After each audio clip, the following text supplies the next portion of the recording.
श्री सूरदास जी महाराज, ये बड़े अद्भुत महाभागवत है और इनकी श्रीनाथ जी में श्रृंगार शोभा का वर्णन करने की सेवा थी। श्री सूरदास जी का प्रादुर्भाव विक्रम संवत 1535 वैशाख शुक्ला मंगलवार को दिल्ली के समीप सिही ग्राम में हुआ था। सिही ग्राम जहां जन्मेजय जी ने सर्पेष्टि यज्ञ की थी, उस स्थान का नाम सिही ग्राम। वहीं श्री सूरदास जी का प्रादुर्भाव, जैसे प्रभु पधारे वैसे उनके सखा भी पधारे। प्रभु श्रीनाथ जी के ये सब निजी परिकर हैं, अष्ट सखा के स्वरूप में ये महापुरुष जन जो थे वो पधारे। श्री सूरदास जी अकिंचन सारस्वत ब्राह्मण कुल में जन्म लिए, बहुत ही गरीब ब्राह्मण कुल। कोई कोई जो ये कहते हैं कि रुणकता नामक ग्राम में सूरदास जी का जन्म हुआ, वो ठीक बात नहीं है। सूरदास जी रुणकता ग्राम के पास गौ घाट पर बाद में लौट, जब वहां से आए तो यहाँ कुछ दिन रहे, तो जो लोग नहीं जानते वो ये कह देते हैं कि सूरदास जी का जन्म रुणकता ग्राम में हुआ। ऐसा नहीं था। और सूरदास जी जन्म से अंधे थे, अंधे ही जन्मे थे। पिता माता, जब कोई बालक होता है तो हर्ष होता है, लेकिन जब ये प्रकट हुई तो उदासी हुई। जब देखा बालक के नेत्र नहीं तो किसी को हर्ष नहीं हुआ। देखो, संसार का बड़ा विचित्र स्वरूप है। जन्मांध बालक को देखकर सब उदासीन रहने लगे, कोई प्यार न करता सूरदास जी से। माता पिता परिवार का कोई नहीं, जहां पढ़े पढ़े, कभी माता को मन आया तो भले गोद में ले ले, कोई प्यार नहीं करता। श्री सूरदास जी को जब शुद्ध आई तो देखते थे कि कोई उनके समीप नहीं बैठता, तो देखते थे, क्या देखते थे, अंतर की वृत्ति से अनुभव करते कि ना माता दुलार करती, ना पिता, ना कोई भी ग्राम का, ना कोई परिवार का। भगवत प्रेरणा से बाल्यावस्था में ही इनके हृदय में दिव्य ज्ञान था। उसी समय छोटी अवस्था में ही उन्होंने एक पद गाया, स्वार्थ मीत सकल जग माही, स्वार्थ मीत सकल जग माही। ये संसार का स्वरूप है। सच्ची मान लीजिए, सच्ची मान लीजिए, आप इनके काम लायक हैं इसलिए प्यार कर रहे हैं, नहीं कोई प्यार नहीं कर रहा, मान लीजिए।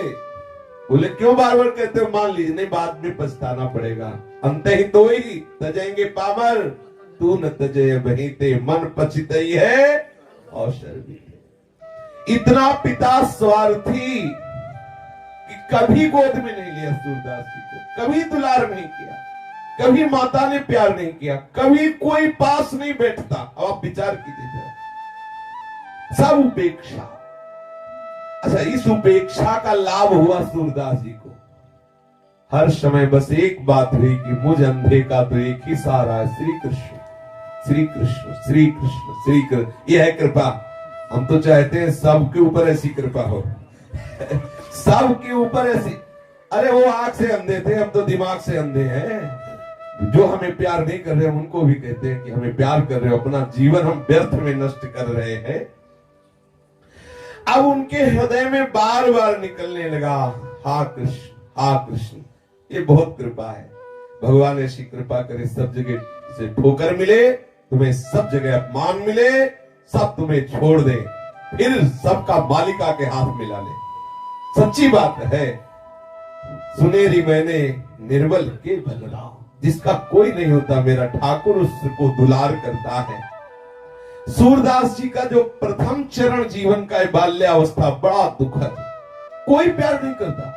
कभी याद आ गई तो माँ उपेक्षा पूर्वक रोटी दे देती, नहीं सभी मनाते थे मर जाए तो अच्छा है। उनको दिखाई तो देता नहीं कहाँ शौच जाना है, क्या करना है। अब आप थोड़ी देर आंख मूंद के ऐसा भाव करें कि जिसकी आंखें ना हो उसको कितना कष्ट होता है। सोचो, आप थोड़ी देर आप भावना करें, आप अपनी आंखें मूंदे, फिर सोचें, चल के देखिए, खाने पीने की, उठने बैठ, आप सोचो कितना भयानक। और फिर कोई प्यार ना करे, और कौन प्यार करेगा? सब स्वार्थी। आप देख लीजिए, प्रकट में इस महापुरुष के जीवन में देख लीजिए, सूरदास जी के हृदय में बड़ा एक व्याकुलता जनित दुख उदय हुआ कि कोई मुझे प्यार नहीं कर रहा।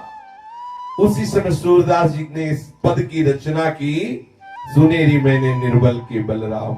आहा, जो हार गया अंदर से उसके लिए सहारा क्या है? हरिनाम। हो जो हरिनाम है, अगर हृदय में चल रहा तो महाबल है। आप निश्चित समझ लो, वो हरि को भी अधीन करने की सामर्थ्य रख लेता है। औरों की तो बात जाने दो। सुमीर पवन सुत पावन नामो, अपने बस कर राखे रामो। श्री सूरदास जी की 6 वर्ष की अवस्था है। एक दिन इनके पिता को किसी धनवान यजमान ने अपने यहाँ बुलाया पांडित्य कर्म के लिए। सारस्वत ब्राह्मण थे, कुछ उपरोहित कर्म किया तो उसने 2 मोहरें दी। बड़े प्रसन्न हुए, आए और समस्त परिवार से कहा कि भाई आज तो हमारे भाग्य खुल गए। सूरदास जी के पिताजी ने आज जजमान ने 2 मोहरें दी है और अब महीनों के लिए खूब खाने पीने के लिए हो गया। 2 मोहरें मिली हैं। बहुत सुंदर कपड़े में उसे लपेट करके ताक में रख दिया। अब संयोग की बात की रात में चूहा घुस गया और ताक में कपड़े में लपटी जो 2 मोहरें थी वो ले गया और छत में अपने बिल में रख दिया जाके। जब प्रातः कालीन पिताजी सूरदास जी के गए और ताक में देखा तो कपड़ा नहीं, मोहरे नहीं, बड़े दुखी हुए। अब तो छाती पीट पीट के रोना शुरू कर दिया। अब सूरदास जी ये सुन रहे हैं। सूरदास जी ने पिता को समझा, क्यों विलाप कर रहे हो? कृष्ण नाम से बढ़कर कोई मोहरे होती है क्या? अब तो सब का सब रोज सूरदास जी के ऊपर उतर गया। उनकी माता, उनके पिता कही, तू अब भागा, जब से जन्मा तब से हमारे घर में विपत्ति ही विपत्ति है। ना तू भागता है ना तू मरता है, ऊपर से हमें समझा रहा है। सब सूरदास जी को कोसने लगे, बरस पड़े सूरदास जी के ऊपर। अरे अभागे, तू जिस दिन से जन्म लिया हमारा चैन खो गया, दुख ही दुख। सूरदास जी चुप हो गए। अंदर ही अंदर कृष्ण नाम रटने लगे कि प्रभु आपकी बड़ी विचित्र लीला है। सूरदास जी जब देखा कि सब गाली वाली दे के शांत हुए तो बोले, देखो आप इतना मोहरों से प्रेम करते हो, अगर मैं आपकी मोहरे बता दूं कहां है तो बोले तुमने चुराई? बोले नहीं नहीं चुराई नहीं, लेकिन मुझे पता है। तो बोले जब चुराई नहीं तो तुझे पता कैसे? बोले मुझे दिखा रहे हैं। बोले तेरे नेत्र नहीं है। बोले जो मेरे नेत्र नहीं है उन नेत्रों से उन्हें दिखाई दे रहे, मेरे जो नेत्र है वो तुम्हारे नहीं है। मैं उन नेत्रों से देख के बता रहा हूं, पर एक शर्त है, हम आपकी मोहरे बता देंगे जहां छुपी हुई है, पर फिर हम घर से निकलेंगे तो आप हमें रोकोगे नहीं। वो ऐसे ही उनसे प्यार नहीं कर रहे थे कोई। अरे बोले भैया तुम मोहरे बताओ, अभी जा, बता कहां रखी है। श्री सूरदास जी ने कहा ऊपर छत में जाइए, चूहे का बिल है, बिल के अंदर जाकर के उसे थोड़ा खोदिए। चूहा ले गया और वही है। पिताजी और परिवार के लोग भाग के गए। जब वहां गए तो ठीक जैसा सूरदास जी ने कहा था वैसे ही वो मोहरे मिल गए। अब लौट के आए। सूरदास जी ने कहा अच्छा तो अब हम चले। तो उनको लगा बेटे में चमत्कार है। तब उन्होंने कहा कि भाई अब तुम हमें छोड़ के कैसे जा? अभी कह रहे थे मर क्यों ले जाता, भागे। 2 मोहरे मिल गई तो अब गले लगा के, रे भाई तुम कैसे हमें छोड़ के जाओगे, हम तुम्हारे बिना कैसे रहे? सूरदास जी अंदर ही अंदर मुस्कुराए, अरे स्वार्थी संसार। तो वो कहा नहीं नहीं पिताजी अब आज्ञा कीजिए, अब हम तो जा रहे हैं।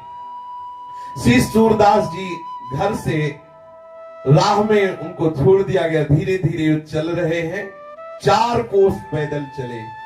सोचो नई अवस्था है, आंखों से दिखाई नहीं दे रहा है और ये केवल बाहरी प्रेम के 2 शब्द बोले थे पिताजी ने, अरे रुक जाओ काहे को जा रहे, वो भी जो मोहरे मिल गई नहीं। अभी पहले कह रहे थे मर जाए। अच्छा ये बिल्कुल सच्ची मानो, बहुत धोखे में हो यदि आपको लग रहा हो तुम्हें कोई प्यार कर रहा है।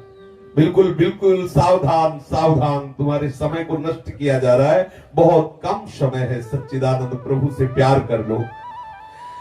गांव के बाहर 4 कोस चलने के बाद एक तालाब और उसी के समीप एक पीपल का वृक्ष था, वहीं जाके बैठ गए सूरदास जी। सायंकाल के समय उसी गांव का एक ब्राह्मण जमींदार गायों को खोजता हुआ जा रहा था।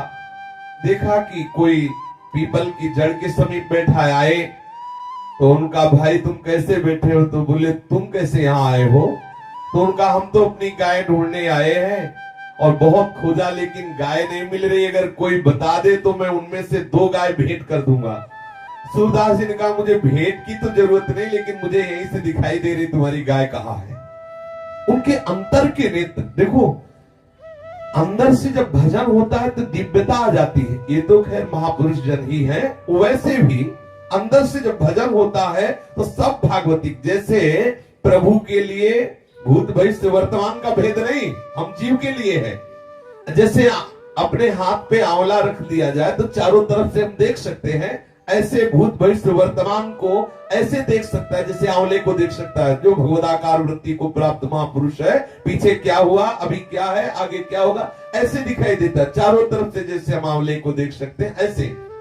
सूरदास जी ने कहा मुझे तुम्हारी 2 गाय भेंट तो नहीं चाहिए, पर मैं बता सकता हूं कि तुम्हारी गाय कहाँ है।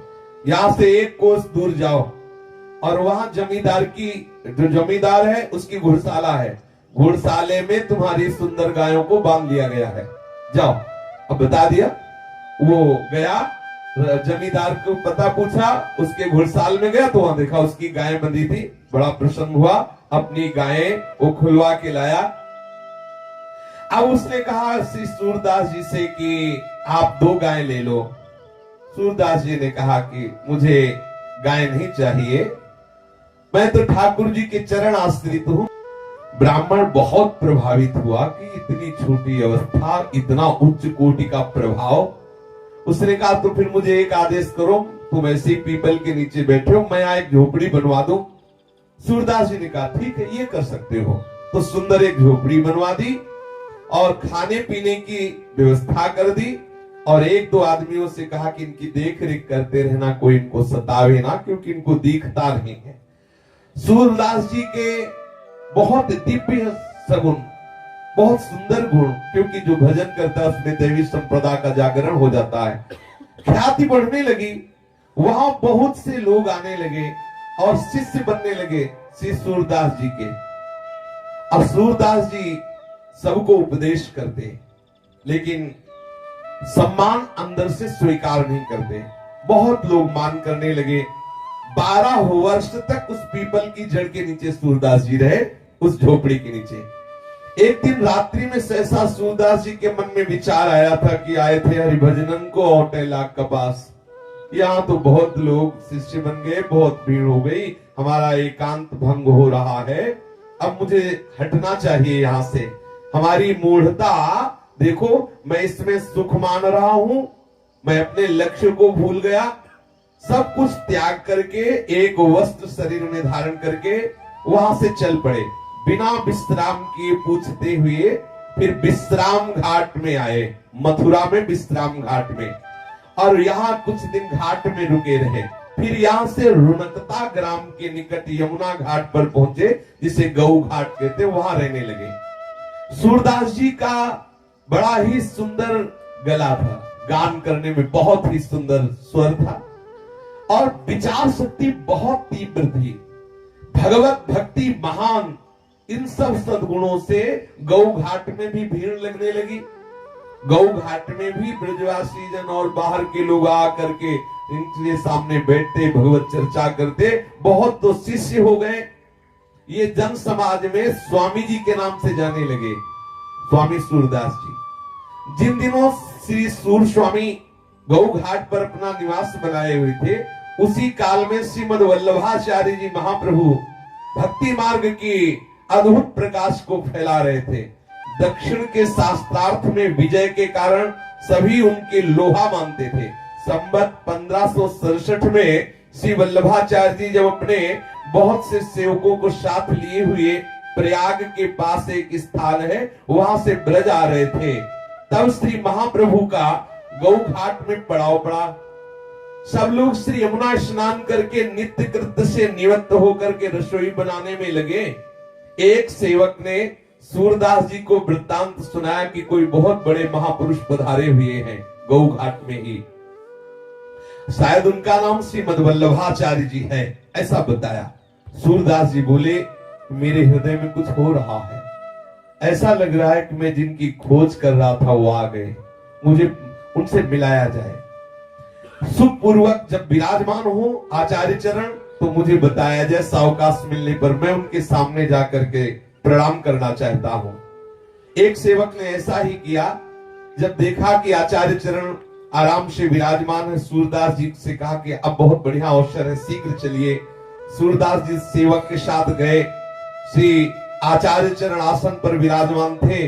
सूरदास जी ने अपने हाथ उठाए ऊपर और साष्टांग आचार्य चरणों में प्रणाम किया, बैठ गए दैन्यता से।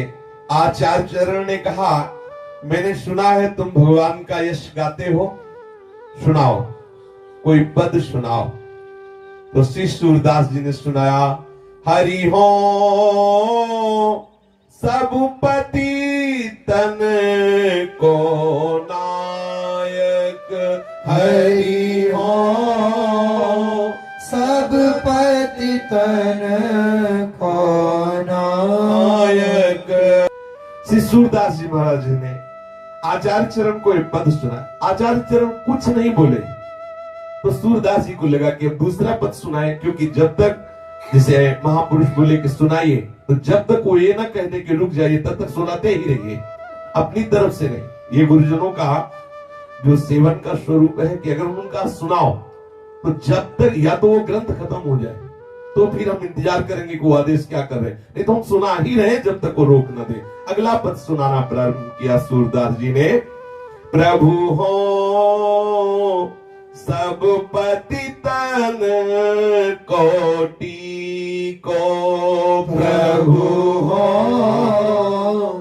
सब पतितन कोटि को। अब आचार्य चरण बोले। श्री वल्लभाचार्य जी ने मुस्कुराते हुए कहा, तुम्हारा नाम सुना था कि सूर है। सूर माने होता है बलवान। ये घिघियाना कब बंद करोगे? ये होता है प्रेमी जनों की महिमा। उन्होंने सूर माने बलवान होता है। तुम्हारा नाम तो सूर है, ये घिघिया रहे हो, कब तक घिघियाते रहोगे? कब तक दीन बनकर ऐसे रोते रहोगे? अरे हरि की लीलाओं का गायन करो, घिघियाना बंद करो। श्री आचार्य चरण ने सूरदास जी से कहा। सूरदास जी ने हाथ जोड़कर कहा, प्रभु मुझे बिल्कुल लीला का कोई अनुभव नहीं हो रहा है, फिर बनावटी मुझसे गाते नहीं बनेगा, अंदर कोई लीला स्फुरित हो नहीं रही है, तो मैं जैसा हूं वैसे ही दीनता की बात करता हूं। अगर कोई लीला स्फुरित हो तब तो गाऊं। देखो महापुरुषों की कैसी करुणा बरसती है। श्री महाप्रभु जी ने कहा कि तुम्हारे अंदर दिव्य दृष्टि का संयोग है, चिंता मत करो, अभी खुल जाएगी। जाओ यमुना स्नान करके आओ। चाबी है आचार्यों के पास। वो तो नरवाहन प्रभु निहार लोचन भरे घोषनार, घोर पापाचरण करने वाले को भी प्रभु निहार लोचन भरे घोषनार, नख सिख सौंदर्य काम दुख निकंदिनी। आहा, वो चाहे तो घोर पापात्मा को एक सेकंड में निकुंज के दिव्य लीला विलास में प्रवेश करा दे, सामर्थ्य आचार्यों में। आचार्य चरण ने कहा, अच्छा जाओ यमुना स्नान करके आओ, हमारी लीला का भी अनुभव हो जाएगा। सूरदास जी प्रणाम करके तत्काल गए, स्नान किया यमुना जी में, फिर श्री आचार्य चरणों में उपस्थित हुए आके। श्री महाप्रभु जी ने श्री सूरदास जी को विधि पूर्वक अष्टाक्षर मंत्र की दीक्षा देकर ब्रह्म संबंध कराया। तत्पश्चात श्रीमद् भागवत दशम स्कंद की अनुक्रमणिका सुनाई। गुरु कृपा हुई। जी ही सदगुरुदेव के द्वारा मंत्र ब्रह्म संबंध और कृपा हुई तो सूरदास जी के हृदय में महान प्रेम लक्षणों भक्ति का प्रादुर्भाव हो गया। प्रेम का संचार होते ही दिव्य लीलाएं प्रकट होने लगी। आहा, प्रभु की दिव्य लीलाएं स्फुरित होने लगी। महाप्रभु जी ने पूछा, कहो सूरदास, कुछ सूझ रहा है अंदर से, कुछ समझ में आ रहा है, कुछ दिखाई दे रहा है? सूरदास जी बोले, जय जय, पूरा का पूरा दिखाई दे रहा है। आपकी गोद में श्री लालजू महाराज खेल रहे, मैं देख रहा हूं। सूरदास जी कह रहे हैं आचार्य चरण से, आपकी गोद में लालजू खेल रहे हैं, अद्भुत नील कांति है, श्याम रंग ऐसा है कि हमारी वाणी में सामर्थ्य नहीं बता सकूं, और वो बालक मेरी तरफ देख करके कुछ बोल रहा है। महाप्रभु जी ने मुस्कुरा के कहा, तो अब सुनाओ, अब लीला का कोई पद सुनाओ। तो श्री सूरदास जी ने पहला पद लीला का सुनाया, चकैरी चली प्रेम सरोवर, जहां न प्रेम वियोग। छकई चली प्रेम सरोवर, जहान प्रेम वियोग। श्री सूरदास जी ने इस पद को पूरा करके सुनाया। फिर आनंद मगन होकर ब्रज भयो महर के पूत, जब यह बात भयो महर के पूत, जब यह बात सुनी। ये बधाई का लालजू का प्रादुर्भाव हुआ है, अद्भुत नंदोत्सव मनाया जा रहा है। ये लीला देखी, ये पद गायन करके श्री आचार्य चरण को सुना। महाप्रभु बहुत प्रसन्न है, बोले सूरदास जी अब तुम्हारा लीला में प्रवेश हो गया है, अब तुम्हारे हृदय में दिव्य दिव्य नवीन लीलाएं श्री लालजू की प्रकट होती रहेंगी। आचार्य प्रभु ने इन्हें 3 दिवस गौ घाट में रुक करके सुबोधनी, पुरुषोत्तम सहस्त्र नाम ये सब श्रवण कराया, जिससे इन्हें संपूर्ण भागवतों के रहस्य का परिज्ञान हो गया। सूर सागर में श्री सूरदास जी ने भागवत के 12 स्कंधों का तात्पर्य और भी अन्य प्रसंगों का वर्णन किया। श्रीमद वल्लभाचार्य जी ने श्री सूरदास जी को साथ में ले लिया और फिर गौ घाट से ब्रज को प्रस्थान किया। सर्वप्रथम महाप्रभु जी ने शिव साथ में लाकर सूरदास जी को गोकुल के दर्शन कराए, गोकुल में लाए और कहा सूरदास प्रणाम करो, ये लालजू का गांव है गोकुल। सूरदास जी ने जे ही प्रणाम किया तो दिव्य गोकुल के दर्शन होने लगे। बाहरी नेत्र नहीं है, ये पूर्ण वो जो लालजू का दिव्य गोकुल है, दिव्य गोकुल का दर्शन हुआ। सूरदास जी के रोम रोम खड़े हैं, हृदय आनंद से नाच रहा है कि गुरु कृपा कितनी महा महिमा में होती है, जो अनंत जन्मों के साधनों से बात नहीं बनती, गुरु कृपा से कितने शीघ्र वो दिव्य गोकुल का दर्शन। श्री सूरदास जी गोकुल को बार बार प्रणाम कर रहे हैं, वो दिव्य रूप गोकुल का दर्शन किया। प्रणाम करते ही गोकुल की समस्त लीलाएं स्फुरित हो गई। गोकुल में जो जो लीलाएं ठाकुर जी ने की वो सब सूरदास जी के हृदय में स्फुरित हो गई। आचार्य चरण को गा के सुनाने लगे, देखो कितने सुंदर लालजू हैं। शोभित कर नवनीत लिए, शोभित कर नवनीत लिए। श्री आचार्य वल्लभाचार्य जी को ये सुंदर स्वरूप का गान करके सुनाया सूरदास जी ने। महाप्रभु वल्लभाचार्य जी बहुत प्रसन्न हुए और कहा सूरदास जी तुमको एक सेवा देते हैं। हमारे ठाकुर जो गोवर्धन नाथ श्रीनाथ जी हैं, इनको रोज तुम इनका यश सुनाओगे, इन्हें कीर्तन सुनाओगे और इनकी शोभा से युक्त जो पद है उनकी रचना करके तुम इनको सुनाओगे, ये हम तुम्हें सेवा देते हैं। और सूरदास जी को गोवर्धन ले आए, श्री श्रीनाथ जी का दर्शन किया सूरदास जी ने। देखो सूरदास हैं और दर्शन कर रहे श्रीनाथ जी का, और ऐसे चतुर दर्शन करने वाले हैं कि छोटे से भी श्रृंगार को नहीं छोड़ते, एक एक श्रृंगार का, एक एक पत्रावली का, एक एक चेष्टा का दर्शन करते हैं। श्रीनाथ जी के सामने जब श्रीनाथ जी का दर्शन किया तो हाथ जोड़कर कहने लगे कि हे श्रीनाथ जी, अब हो नाच्यो बहुत गोपाल। सूरदास जी ने श्रीनाथ जी के सामने ऐसा विनय युक्त पद गान किया। श्री सूरदास जी का ये दैन्य देखकर महाप्रभु वल्लभाचार्य जी बहुत द्रवित हुए। बोले सूरदास जी, तुम्हारी अविद्या की क्या बात है, जो तुम्हारा आश्रय ले लेगा उसकी अविद्या दूर हो जाएगी। अब देखो तुमने श्रीनाथ जी का दर्शन कर लिया, अब तुम ये बाहरी दीनता का त्याग कर दीजिए और प्रभु की लीला का ज्ञान कीजिए। उसी दिन से सूरदास जी दैन्य के पद बंद कर दिए और श्री ठाकुर जी को प्रातःकालीन मंगला से लेकर शयन तक के पद सुनाने लगे, जो 8 कालीन प्रभु की दिव्य दिव्य श्रृंगारमयी दिव्य दिव्य लीलाएं हैं उनको गा गा करके सुनाते। कभी कभी उपदेश के पद भी गाते। संगीत सम्राट तानसेन के मुख से श्री सूरदास जी का एक पद सुना, दिल्लीश्वर अकबर बादशाह, तो उसका मन मचल उठा कि ऐसा पद करता। और जब पता चला कि वो बाहरी नेत्रहीन, तो और आकर्षण हुआ। उसके हृदय में लालसा जागृत हुई कि सूरदास जी को सभा में बुलाया जाए और मैं उनका पद सुनूं। संयोग से संवत 1613 में जब प्रभु श्रीनाथ जी मथुरा में विराज रहे थे और सूरदास जी भी वहीं थे, उनकी कीर्तन सेवा थी श्रीनाथ जी को पद सुनाना। तो ये बात हृदय में उसके थी कि कभी सूरदास जी हमारी सभा में आए, हमें पद सुनाए, लेकिन ना तो ऐसा कोई संयोग बन पाया। तो दिल्ली का जो बादशाह अकबर था, यात्रा के प्रसंग में मथुरा आया हुआ था, और जब उसको पता चला कि सूरदास जी यहीं मथुरा में है, तो उसने बड़े आदर के साथ इनको बुलवाया और पद सुनने का अनुरोध किया। तब श्री सूरदास जी ने ये पद गाया, मन रे माधव सो कर प्रीति, मन रे माधव सो कर प्रीति। एक दिन इसकी चर्चा हुई थी पीछे, इस पद की, बहुत बड़ा पद है।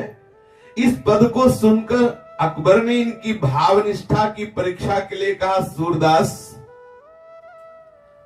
प्रभु ने मुझे बादशाह बनाया है, तो बादशाह का सबके ऊपर शासन लागू होता है। मैं भी मान और दान पाने के योग्य हूं क्योंकि मैं बादशाह हूं। इसलिए मैं चाहूंगा कि तुम मेरे विषय में पद बना करके भी गाओ, क्योंकि मैं बादशाह हूं। सूरदास जी ने कहा कि मैं जिस बादशाह के सामने गाता हूं, उस बादशाह के सामने तुम्हारी बादशाह कुछ नहीं है। और मैं गाऊं जब मेरी बुद्धि हो तब ना। मेरी बुद्धि तो जिस बादशाह में लग गई, वहां से हटने की जगह नहीं रह गई। मेरे हृदय में जगह नहीं, मेरी बुद्धि में जगह नहीं, मैं कैसे गा सकता हूं। पर आपने कहा है कि गाइए, तो मैं अपनी बात बता रहा हूं कि नाहिन रह्यो मन में ठोर, नाहिन रह्यो मन में ठोर। सूरदास जी ने इस पद का गायन किया। सूरदास जी के इस पद के भाव को समझकर बादशाह अकबर बहुत प्रसन्न हुआ। और जो सूरदास जी की अंतिम पंक्ति इस पद की थी, वो कि कहा कहो मन प्रेम पूरन, घट न सिंधु समाये, श्याम गात सरोज लोचन, ललित गति मृदुहास, सूर्य से दरस कारण मरत लोचन प्यास। उसने कहा कि तुम्हारे तो नेत्र हैं ही नहीं, और तुम कहते हो कि मरत लोचन प्यास। जब लोचन ही नहीं तो लोचन प्यास कैसे।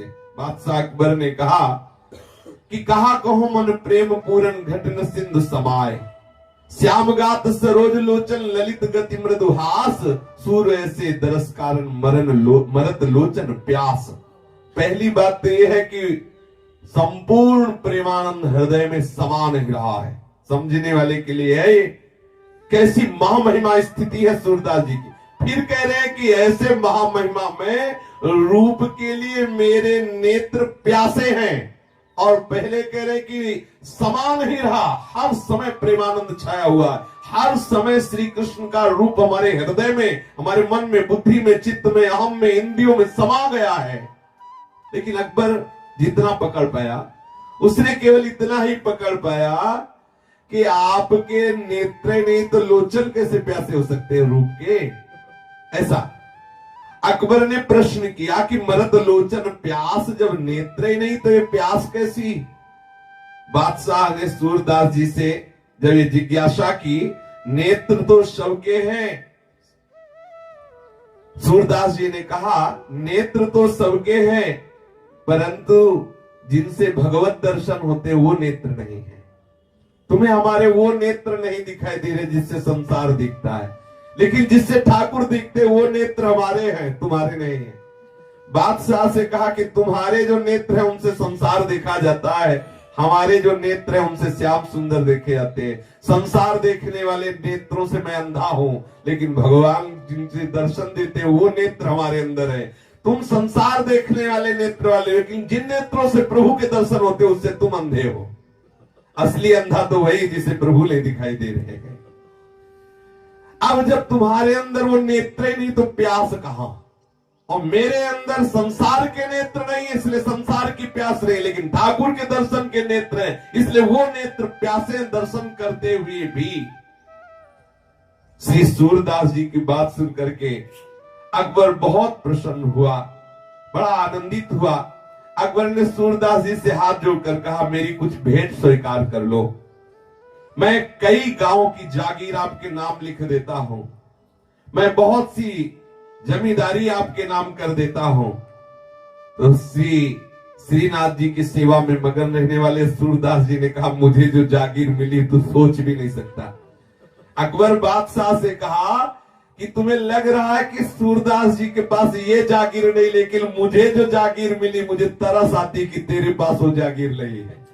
ये है बादशाहों के बादशाह, जिनको प्रभु के चरणारविंद का बल मिल गया है, जिनको प्रभु के नाम का धन मिल गया है, उनके लिए बादशाह बेचारा है, बेचारा। ये वही समझता है जो इस तरह प्रभु के अनुराग रंग में रंगे हुए हैं।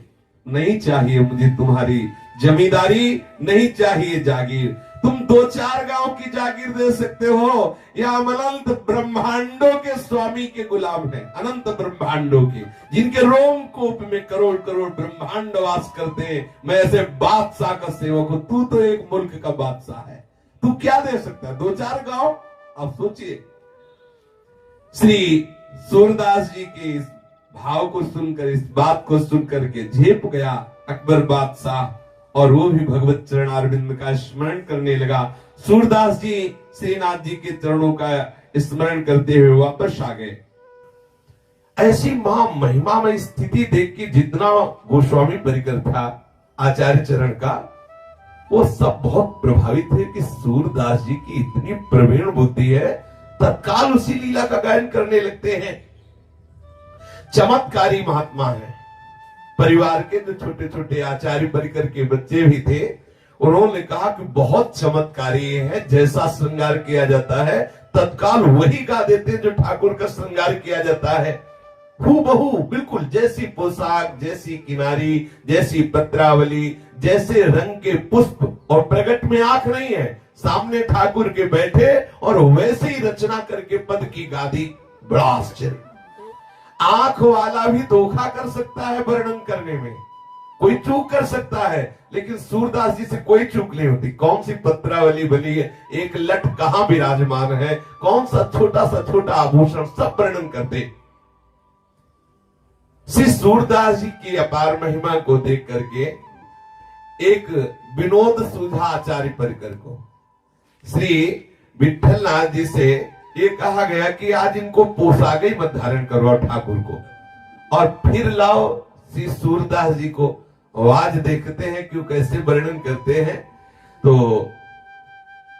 यद्यपि ये विनोद से ही है, क्योंकि सब परिकर जानते हैं कि ठाकुर जी का जो निरंतर चिंतन करते रहते हैं, उनके बाह्य नेत्र भले ना हो, लेकिन आंतरिक नेत्र निश्चित खुल जाते हैं, और उन्हीं नेत्रों से दर्शन होते हैं। निकसी कुंज ठाढ़े भये भुजा परस्पर अंश, श्री राधा वल्लभ मुख कमल निरखे नयन हरिवंश। तो गोसाई जी ने कहा कि पहले जो अभी श्रृंगार है, इस श्रृंगार रूप में लाते हैं सूरदास जी को, और फिर तत्काल वो श्रृंगार उतार देते हैं, सूरदास जी को दूर बैठाते हैं और बिल्कुल श्रृंगार नहीं, कोई वस्त्र नहीं, कोई पोशाक, फिर लाते हैं, फिर देखते हैं, क्योंकि पहले अभी श्रृंगार किया गया, पूर्ण श्रृंगारी, वो आके बैठे। अब वो क्या वर्णन करते हैं, और थोड़ी ही देर में वो जहां जाए तो पूरा श्रृंगार उतारा जाए, और फिर ठाकुर जी को ऐसे साफ, फिर अगर वो वर्णन करते तो देखो ये विनोद सुहाई दिया। श्री सूरदास जी को सामने लाए, सूरदास जी देख रहे हैं, कह रहे हैं अभी पोशाक धारण की बिल्कुल श्रृंगारित है। कहा लो बरनो सुंदरताई, कहा लो बरनो सुंदरताई। सूरदास जी ने जब इस शोभा का ऐसा वर्णन किया तो श्री गोसाई जी महाराज के परिकर ने परीक्षा के लिए श्री ठाकुर जी महाराज की सब पोशाक उतार ली, केवल थोड़ी सी मोतियों का श्रृंगार, केवल मोती शरीर में धारण कराए और कहा कि सूरदास जी बहुत सुंदर हमने ठाकुर जी का श्रृंगार किया है, अब आप गा के बताइए कि हमारे ठाकुर जी कौन कौन सा पोशाक धारण किए हुए हैं, कौन कौन से आभूषण हैं, क्या श्रृंगार धारण किए हुए हैं, आप बताइए। श्री सूरदास जी प्रारंभ हो गए। देखे री हरि नंगम नंगा, देखे री हरि नंगम नंगा। हे सखी, आज मैंने देखा श्री हरि नंगम नंगा है, कोई पोशाक नहीं धारण किए। आश्चर्य हुआ, सब गोस्वामी परिकर को बड़ा आश्चर्य हुआ, कैसी दिव्य दृष्टि है। श्री ठाकुर जी महाराज को जैसे ही पट खोला वैसे ही वर्णन कर रहे। आज एक भी अन्य आभूषण नहीं है, एक भी पोशाक नहीं है, केवल थोड़ा मोतियों का श्रृंगार है। श्री सूरदास जी महाराज ऐसी महामहिमामयी स्थिति में हैं, फिर भी अचानक उनका एक कुएं में गिरना होता है पूर्व प्रसंग में, और 7 दिन 7 रात उस कुएं में पड़े रहते हैं। जब देखा निकालने वाला कोई नहीं आ रहा तो ठाकुर जी से बहुत लड़े अंदर ही अंदर, क्या तुमसे कहे तभी तुम निकालने आओगे? 7 दिन हो गए, 7 रात हो गए, कोई भोजन नहीं, कोई पानी नहीं, बड़े भक्त वत्सल कहलाते हो। क्या था सुदामा जी के उन चावलों के टुकड़ों में कि बिक गए, हम 7 दिन से कुएं में पड़े। प्रहलाद जी ने क्या आपको ऐसा प्यार दिया कि खंभे से निकल पड़े? मुझे 7 दिन हो गए ठाकुर जी से लड़े, जैसे नरसिंह मेहता जी जब लड़े ठाकुर जी का, तुम्हारी मौसी लगती है, तुम्हारी बुआ लगती है, ऐसे। हाँ, अच्छा, अब किससे लड़े? है कौन? हम रीझेंगे तो इन्हीं से, खींचेंगे तो इन्हीं से। भाई अगर हमारे अंदर गुस्सा आएगी तो किसके ऊपर आएगी? बोले गुस्सा करना प्रभु के ऊपर ठीक नहीं, हम कहते इन्हीं के ऊपर गुस्सा करो, दूसरे से करना ठीक नहीं। दूसरे से करना बिल्कुल ठीक नहीं, उससे अपना परमार्थ बिगड़ जाएगा। और इनसे गुस्सा करने से बहुत लाभ है, कभी हानि नहीं होनी, पक्का समझ लो। और गुस्सा उसी से किया जाता है जिससे अधिक प्रेम होता है। जैसे बच्चा मां से गुस्सा करता है, जा मुझे दूध नहीं पीना, नहीं खाना, तो क्यों? उसके मन की कोई बात नहीं हो रही ना, इसीलिए तो। और वो जानता है कि मेरी मां बहुत करुणामयी है, ऐसा मैं करूंगा तो मान जाएगी। प्रभु वात्सल्य समुद्र है। आए और सूरदास जी को कुएं से निकाला। अब आप देख लो, इनको पसंद है गुस्सा की नहीं। 7 दिन से गुस्सा नहीं किया तो नहीं आए, जब गुस्सा किया तो तत्काल आ गए। बड़े लीला बिहारी हैं, ये बहुत ऊब जाते हैं। जैसे होता है ना कि रोज मिठाई खाए थोड़ा खट्टा भी चाहिए, ऐसे ही ऊब जाते। हे नाथ, आप स्वामी, आप सुनो, ये थोड़ा। बोले रुक, गैया अलग कर, अब आज से तू हमारे परिकर में गाय नहीं चराएगा, नहीं खेलेगा। अवकाश पकड़ते हैं, जैसे ग्वालिया वाले कहते, आज के बाद तेरे को देखूंगा नहीं, बोलूंगा नहीं, छूंगा नहीं तुझे। ये है थोड़ा चटपटा, जैसे बहुत मीठा पाए पाए, ये मीठा है विनय आदि। और जब कोई भक्त उनसे रूस जाता, लेकिन रूस वही जाएगा जिसका पूर्ण आत्मसमर्पण है, उनके सिवा कोई है नहीं। वो रूसने में बहुत प्यार है, उसी प्यार को देखने के लिए ठाकुर जी इंतजार करते, थोड़ा रूसे, फिर वो देखते हो, फिर आ जाते हैं तत्काल। 7 दिन बाद जब श्री सूरदास जी को कुएं से बाहर किया, तो बाहर करके छोड़ के अलग हो गए, तब सूरदास जी को आज खटका पूरे जीवन में कि अगर मेरी बाह्य आंखें होती, अंदर से तो देखता ही हूं इनकी लीला, अगर बाह्य होती तो देखते कैसा रूप रख के आए हैं प्रकट में। लेकिन आज मेरी बाह्य आंखें नहीं है, बाह्य आंखों से अंधा हूं और देख नहीं पाया। अंदर से बहुत एक विशेष प्रकार का विरह प्रकट हुआ। मेरी आंखें होती तो मैं देखता मेरे लालन कौन सा रूप रख के आए और मुझे कुएं से बाहर किया। हमारी श्री जी ने कहा लालजू से कि अब नहीं चलेगा, अब तो तत्काल सूरदास जी को देख लो। अगर किसी पर विशिष्ट कृपा का जब अवसर आता है तो उसमें हमारी लाडली जी होती है। इसलिए हमारे माई श्यामा जी को राज अपने वृंदावन वासी छाती फुला के चलते हैं हमारे माई श्यामा जी को, और ये फूली ही रहेगी। ऐसे काटना शुरू हो जाए ना तो भी ये फूली रहेगी। ये कोई ऐसे नहीं कि मिल रहा है तो फूली, नहीं मिला तो वो गैस निकल गई, ऐसी गैस नहीं है। हाँ, ये मोक्ष मिलने पर भी फूलन नहीं होती। हम जिस फूलन की बात कर रहे हैं ये फूलन मोक्ष मिलने पर भी नहीं होती, ये ठसक मोक्ष में भी नहीं है, ये आनंद, ये सुखानुभूति, ये महामहिमा में गर्व मोक्ष में भी नहीं। हमारे माई श्यामा जी को कैसी लाडली जी हमारी कृपा। लालजू से कहा चलो सूरदास जी के पास चलो और हम दोनों मिलके उनको दर्शन देते हैं। लालजू ने कहा कि नहीं रहने दीजिए। लालजू ने कहा नहीं, तुम श्री जी ने कहा नहीं अभी चलते। गलबैया दिए हुए नजदीक गए। अब सुना के लालजू सूरदास जी को महान सौभाग्य प्रदान करने के लिए कह रहे किशोरी जू इस अंधे के नजदीक मत जाना, क्योंकि अंधे की बहुत जोर की पकड़ होती है, आपके चरणों को पकड़ लेगा तो छोड़ेगा नहीं। मतलब लालजू अपने अमृत में वचन से सूरदास जी को संबोधित कर दिया कि सखा चूकना मत, प्यारी जू पधारी है कृपा करने के लिए। अब प्यारी जू आपके ऊपर महाप्रेम रस की वर्षा करने के लिए पधारी, चरण पकड़ ले। तो लाडली जू ने कहा हम तो जाएंगे नजदीक, बहुत प्यारी है। बोले हम तो जाए। अब सुंदर प्रेमामृत की वर्षा करने वाले नूपुरों को झनकारती हुई करुणामयी किशोरी सूरदास जी के सामने गई। श्री लालजू ने कहा कि प्यारी जू आप तो बिल्कुल सामने पहुंच गई और ये सूरदास पकड़ ही लेगा। संबोधन करेंगे सूरदास जी बिल्कुल सामने आ चुकी, लाडली जू पकड़।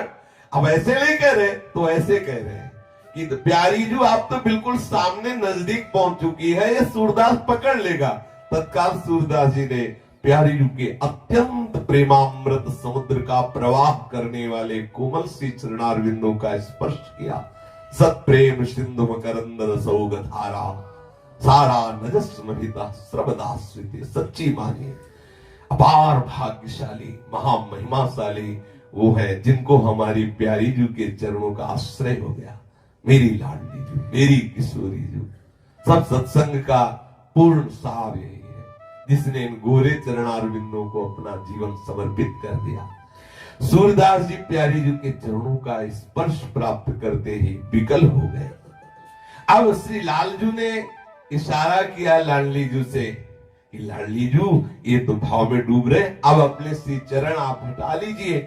तो जे भी प्यारी जू ऐसे चरण हटाए तो श्री जी की ही इच्छा से सूरदास जी का हाथ श्री लाडली जू के श्री चरणों के नूपुर में एक पेच पे पड़ा और तत्काल वो पेच ढीला होके खुल गया और नूपुर हाथ में आ गए। श्री लाडली जू के श्री चरण का एक पैंजनी, एक नूपुर श्री सूरदास जी के हाथ में आया। अब श्री जी थोड़ा दूर हुए। श्री जी ने कहा कि सूरदास ये मेरे चरण का नूपुर है, मुझे दे दो। बोले आंखों से अंधा हूं, कैसे जानूं कि आपके ही श्री चरणों का नूपुर है। जब दूसरे श्री चरण में नूपुर देखूं और मिलान करूं कि आपके ही श्री चरणों का है तो मैं अपने हाथ से पहना दूंगा। मैं देखना चाहता हूं कि आपके ही श्री चरणों का है कि नहीं। लाडली लाल की तरफ देखी, लालजू लाडली की तरफ देखे, दोनों के इशारे में बात तय हो गई और लाडली जू ने जे ही श्री सूरदास जी के नेत्रों का स्पर्श किया उनके नेत्र खुल गए। देखा सामने प्रेम समुद्र का सार श्री हमारी लाडली जू। ओहो कैसी अद्भुत सौंदर्यता प्यारी जू की है। इसी सौंदर्यता में अखिल लोग चूड़ामणि श्री लालजू महाराज जिनके सौंदर्य को देखकर, लावण्य को देखकर करोड़ों काम मूर्छित हो जाते हैं, ऐसे लालजू जिन सौंदर्य समुद्र स्वामिनी में आ सकते हैं, उनकी सौंदर्यता का कैसे कोई वर्णन करे। जो को कोटि कलप लगी जीवे कोटि रसना पावे, तव रुचिर बदनार बिंद की शोभा कहना। कैसे कोई प्यारी जू का सौंदर्य वर्णन करे। श्री लाडली जी के सौंदर्य को देख करके और लालजू के लावण्य को देख करके क्या दशा हुई होगी इस महापुरुष के हृदय में, कोई कैसे वाणी से वर्णन करे। विकल हो रहे सूरदास जी। प्रिया प्रीतम थोड़ी देर सूरदास जी के से आनंदमयी दशा का अवलोकन करके आह्लादित हो रहे हैं और सूरदास जी प्रिया प्रीतम की रूप माधुरी को देखकर छके जा रहे हैं। फिर प्रियाजू ने कहा कि सूरदास आज हमारी इच्छा है, तुम कुछ मांग लो, मांगो, तुम्हारी जो रुचि हो मांगो। सूरदास जी ने कहा कि मानो अंदर से कहा कि जिसके आप स्वामी हो उसे मांगना क्या बकाया रह जाता है, जिसके आप स्वामी हो। पर आपने आदेश किया मांगो तो आप हमें देंगी। लाडली जी ने कहा कि तुम्हें कोई संशय है कि आप मांगोगे और मैं दूंगी नहीं? ऐसा क्या है जो तुम मांगो हम देना? सूरदास जी ने कहा तो मुझे पुनः अंधा बना दो। लाडली जी जिन नेत्रों ने इस रूप को देखा अब वो नेत्र किसी और को न देखे, इसलिए मेरे नेत्र जैसे पहले थे वैसे ही कर दो। प्रिया प्रीतम विकल हो गए सूरदास जी की भावना को देखकर, इस प्यार को देखकर। तत्काल सूरदास जी के जो बाह्य ज्योति प्रकट हुई थी नेत्रों की, वो अंतर ज्योति में प्रकाशित हुई। श्री सूरदास जी के सामने जिन प्रिया प्रीतम की अद्भुत दिव्य झांकी प्रकट हुई थी, उसी रूप में मगन होकर के सूरदास जी पराशौली चले।